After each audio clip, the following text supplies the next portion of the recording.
Jail में बंद हुए हों, उस प्रदेश के ही मुख्यमंत्री जिसने यह कानून बनाया, उसके गठबंधन से एक ऐसा व्यक्ति चुनाव लड़ता है जो कि शराब के फर्जी व्यवसाय में, आबकारी चोरी में संलिप्त है। बिहार के 2 सीटों पर उपचुनाव होना है और खासकर बीजेपी की नज़र गोपालगंज सीट पर है। गोपालगंज से राजद के उम्मीदवार मोहन प्रसाद गुप्ता को लेकर बीजेपी ने पटना हाईकोर्ट का दरवाज़ा खटखटा दिया है और सीधे तौर पर बीजेपी का कहना है कि जो मोहन प्रसाद गुप्ता हैं, जिनको कि राष्ट्रीय जनता दल ने उम्मीदवार बनाया है, जो महागठबंधन के उम्मीदवार हैं गोपालगंज में, वो शराब कानून के जो दोषी हैं उनके ऊपर गिरिडीह में शराब को लेकर मामला दर्ज हुआ है। अवैध शराब तस्करी का मामला दर्ज किया गया है। बीजेपी का सीधे तौर पर कहना है कि जिस शराबबंदी कानून को लेकर मुख्यमंत्री नीतीश कुमार ने 3 लाख लोगों को जेल भिजवा दिए, अब उसी शराबबंदी कानून का उल्लंघन करने वालों को उन्होंने टिकट दे दिया है। क्या कुछ कह रहे हैं बीजेपी प्रदेश अध्यक्ष संजय जायसवाल और पूर्व solicitor general SD Sanjay Gopalganj Mahagathbandhan प्रत्याशी मोहन प्रसाद गुप्ता को लेकर, पहले आप वो सुने। उपचुनाव में गोपालगंज और मोकामा में उपचुनाव हो रहे हैं और हमने लगातार कुछ बातों को संज्ञान में दिया था चुनाव आयोग के। हमारे पास सभी सबूत हैं गोपालगंज के उम्मीदवार के खिलाफ कि उन्होंने न केवल अपनी कंपनी में पार्टनरशिप छिपाई है, बल्कि उन्होंने अपने ऊपर जो केस हुआ है उसके बारे में भी जिक्र नहीं किया है। आज वहाँ के गोपालगंज के एक नागरिक दीपू कुमार सिंह जी ने आज उसके लिए हाई कोर्ट में रिट दायर किया है। मैं SD संजय जी से अनुरोध करूँगा कि उसके बारे में विस्तृत रूप से आप सबों को बताएं।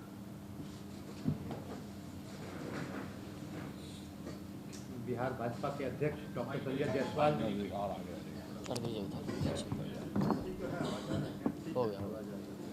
बिहार भाजपा के अध्यक्ष डॉक्टर संजय जायसवाल जी, मंच पर उपस्थित मेरे साथी राकेश जी, सिद्धार्थ शंभू जी, मीडिया प्रभारी अशोक भट्ट जी, राजू जी, ये आपको मैं जानकारी दे दूं कि गोपालगंज में होने वाले उपचुनाव में जो राजद के प्रत्याशी हैं श्री मोहन प्रसाद गुप्ता, सबसे पहली बात तो ये कि वो मोहन प्रसाद गुप्ता के रूप में उन्होंने अपना नॉमिनेशन फाइल किया है, लेकिन वो अपने नाम का इस्तेमाल मोहन प्रसाद करते हैं।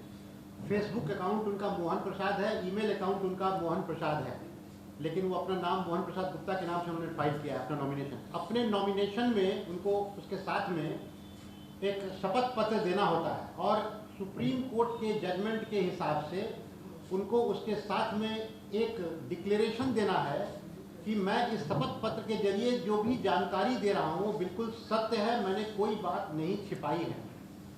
मगर उन्होंने अपने उस शपथ पत्र में ऐसी बहुत सारी महत्वपूर्ण जानकारियां हैं जिनको कि छिपा लिया है। सबसे पहली जानकारी तो ये है कि वो एक शराब की कंपनी में पार्टनर हैं और डायरेक्टर हैं, मगर उन्होंने न तो इसका कहीं जिक्र किया है, जो कि उसमें कॉलम है अपने संपत्ति के बारे में आपको जिक्र करना है, उस कॉलम में कहीं भी उन्होंने उसका जिक्र नहीं किया। हम लोगों ने उसका वेबसाइट पर मिनिस्ट्री ऑफ कॉर्पोरेट अफेयर्स की वेबसाइट से उसको डाउनलोड किया, तब जाके हमें ये जानकारी मिली कि वो उस कंपनी के एक इंडिविजुअल पार्टनर हैं और वो हमने उस रिट याचिका में लगाया है और कोर्ट के संज्ञान में लाया है। तो ये सबसे पहला जो उन्होंने झूठ किया, छल कपट किया है अपने नॉमिनेशन पेपर में और अपने शपथ पत्र में, ये हमने कोर्ट के संज्ञान में लाया है। दूसरी बात, शराब की स्मगलिंग के मामले में अभी उनके ऊपर एक मुकदमा हुआ है गिरिडीह में, उनके ऊपर और उनकी कंपनी के ऊपर और ट्रांसपोर्टर के ऊपर, जिसमें कि काफ़ी बड़ी मात्रा में शराब गिरिडीह में पकड़ी गई थी, जिसके ऊपर मुकदमा हुआ है। लेकिन इस मुकदमा को हुए 1 महीने से ज़्यादा हो गए हैं, उस मुकदमे का कोई जिक्र उन्होंने अपने 13 अक्टूबर को जो नॉमिनेशन फाइल किया है कहीं कोई जिक्र नहीं किया। तो हम लोगों ने जो पटना हाई कोर्ट में गोपालगंज के एक नागरिक के द्वारा रिट याचिका दाखिल की गई है, उसमें ये सारी बातें न्यायालय के संज्ञान में लाई है, क्योंकि इसके पूर्व हम लोगों ने चुनाव आयोग में जा करके वहाँ एक विस्तृत हमने अपना कंप्लेंट फाइल किया था, चुनाव आयोग के संज्ञान में ये सारी बातें लाई थी और उसके सबूत भी हम लोगों ने चुनाव आयोग को दिए थे। बावजूद उसके आज तक चुनाव आयोग ने उस पर कोई कार्रवाई नहीं की है। इसलिए कल तक इंतजार करने के बाद हम लोगों ने आज पटना हाईकोर्ट में एक रिट याचिका दायर की है और कल उसको मैं मेंशन करने जा रहा हूं कि उस पर तुरंत सुनवाई हो, या तो कल ही हो या परसों हो उसकी सुनवाई, ताकि इस चुनाव में ऐसा कोई व्यक्ति चुना नहीं जा सके जो कि सारी बातें गलत और झूठ अपने शपथ पत्र में डालता है, जो कि सुप्रीम कोर्ट के खिलाफ है। इसलिए ऐसी संभावना है कि वो प्रत्याशी जो आरजेडी के हैं उनका चुनाव बहुत जल्दी, अगर वो हो भी जाएगा तो रद्द हो जाना चाहिए। माननीय अध्यक्ष महोदय, भारतीय जनता पार्टी ने इस पूरे मामले को देखा है। आज भी आरओसी में उन्हीं का नाम है। एक अफवाह उड़ाई जा रही है कि वह कंपनी से इस्तीफा दे चुके हैं। इस तरह की बातें केवल अफवाह होती हैं। आपका कोई भी कंपनी से नाम तब हटता है जब आप आरओसी में अपना नाम हटाते हैं। यह दुनिया के हर जगह सत्य है। आप सरकारी नौकरी में आप इस्तीफा दे दीजिएगा तो जब तक आपका इस्तीफा कबूल नहीं किया जाता तब तक नहीं माना जाता है। तो यह एक शैडो बनाया जा रहा है, फर्जी पेपर फिर दिया जा रहा है। आज भी आरओसी में उन्हीं का नाम है, आज भी डायरेक्टर के डिन में उन्हीं का नाम है। और इसलिए मैं माननीय उच्च न्यायालय से अनुरोध करता हूं कि इस रिट पिटीशन को शीघ्र संज्ञान में लिया जाए। बिहार के 3.5 लाख नागरिक शराब पीने के आरोप में जेल में बंद हो चुके हैं और जिस प्रदेश में 3.5 लाख नागरिक जेल में बंद हुए हों, उस प्रदेश के ही मुख्यमंत्री जिसने यह कानून बनाया, उसके गठबंधन से एक ऐसा व्यक्ति चुनाव लड़ता है जो कि शराब के फर्जी व्यवसाय में, आबकारी चोरी में संलग्न है। और इसको लेकर के जो हाई कोर्ट से लेकर सुप्रीम कोर्ट तक ने बहुत सारी टिप्पणियां की हैं बिहार सरकार के ऊपर। दूसरे तरफ हाई कोर्ट ने टिप्पणी की है चुनाव आयोग पर भी। यह जो नगर निगम का चुनाव था उसमें भी हाई कोर्ट ने बहुत ही सख्त टिप्पणी की थी चुनाव आयोग पर, निर्वाचन आयोग पर।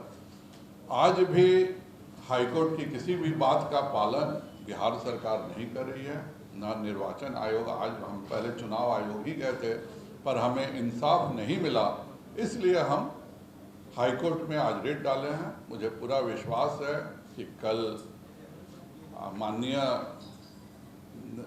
उच्च न्यायालय के माननीय न्यायाधीशों से मेरा अनुरोध रहेगा कि इस तरह की जो अनर्गल कार्य करके जनता के, नागरिक के अधिकारों का उल्लंघन किया जा रहा है और वह भी एक ऐसे मुद्दे पर किया जा रहा है जिस पर आप खुद यहाँ के मुख्यमंत्री ने 3.5 लाख लोगों को कानून बना के जेल भेजा हो और तब उसके पार्टी के समर्थन से कोई उम्मीदवार चुनाव लड़ रहा हो जो कि आबकारी घोटाले में संलिप्त हो। यह बहुत दुखद है। मुझे पूरा विश्वास है कि कल हाईकोर्ट अवश्य इस पर संज्ञान लेगा, तुरंत इस पर बहस होनी चाहिए जिससे कि गोपालगंज के नागरिकों के अधिकार में किसी प्रकार की तकलीफ नहीं आए। यही हमारा अनुरोध, भारतीय जनता पार्टी का अनुरोध है। और हम इसलिए अनुरोध कर रहे हैं क्योंकि हमें चुनाव आयोग से न्याय नहीं मिला है। इसलिए मुझे पूरा विश्वास है कि हाईकोर्ट इस पर जरूर संज्ञान लेकर तुरंत ही इस पर बहस करा के सारे सबूत हमारे पास उपलब्ध हैं, हम उसको हाईकोर्ट को देंगे। तो आपने सुना, सीधे तौर पर भारतीय जनता पार्टी की ओर से कहा गया है कि जल्द से जल्द पटना हाईकोर्ट इस मामले पर सुनवाई करे और बिहार में जो शराबबंदी कानून है उसका उल्लंघन करने वाले जो हैं उनके ऊपर कार्रवाई हो और ऐसे जो लोग जिनको कि महागठबंधन ने टिकट दे दिया है तो उनका टिकट जल्द से जल्द खत्म हो और अगर चुनाव हो भी जाता है तो चुनाव को रद्द करा दिया जाए। हमने चुनाव आयोग में भी अपनी शिकायत दर्ज कराई थी लेकिन चुनाव आयोग की तरफ से हमें न्याय नहीं मिला, जिसके बाद हमने कोर्ट का दरवाज़ा खटखटाया और अब कोर्ट से बीजेपी को न्याय की उम्मीद है। अब देखना ये होगा कि पटना हाईकोर्ट क्या कुछ फैसला लेती है, क्या जो मोहन प्रसाद गुप्ता हैं जो गोपालगंज से महागठबंधन के उम्मीदवार हैं उन पर पटना हाईकोर्ट का क्या कुछ फैसला आता है बीजेपी के पिटीशन के बाद। ऐसे ही तमाम खबरों के लिए बने रहें द एसडी न्यूज़ के साथ और देखते रहें द एसडी न्यूज़।